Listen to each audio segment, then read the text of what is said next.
কেৰাহীত তেল অলপ গৰম কৰি মাছখিনি ফ্ৰাই কৰি ল'ম এনেদৰে।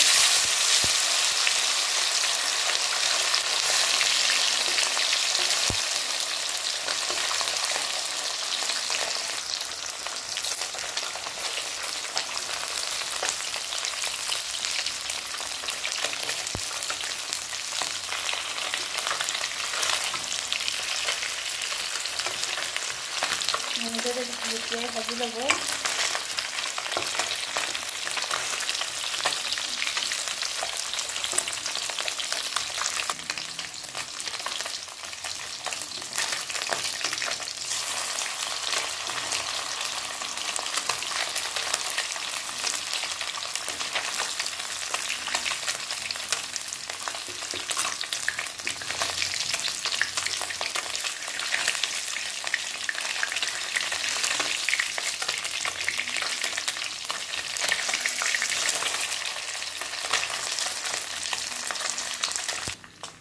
মাছখিনি ভজা হৈ গৈছে, এতিয়া কাঢ়ি ল'ম।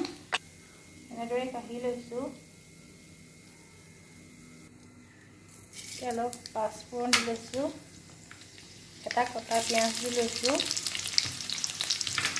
আৰু দুটা শুকান জলকীয়া দি লৈছোঁ।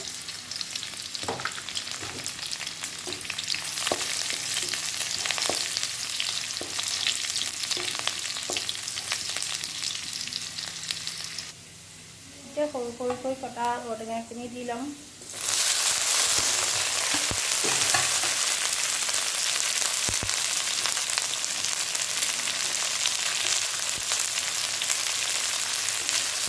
এনেদৰে ভাজি ল'ম।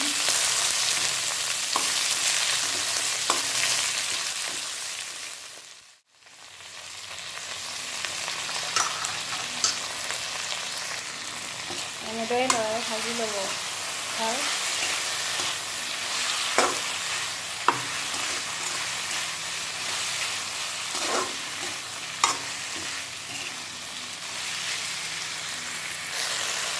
এনেদৰে 5-10 মিনিট সময় ভাজি ল'ব।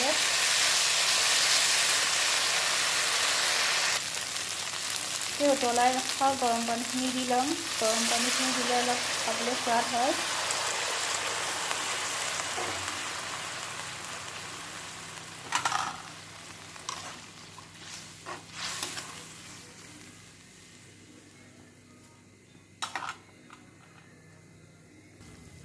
এনেদৰে উতলাত মাছখিনি দি ল'ম।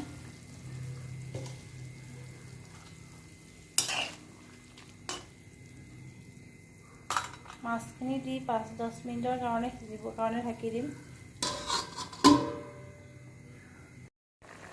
আঞ্জাখিনি হৈ গৈছে।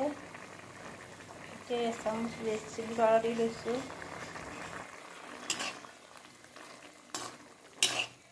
এতিয়া এটা বাটিত কাঢ়ি ল'ম। এনেদৰে বনাইছোঁ।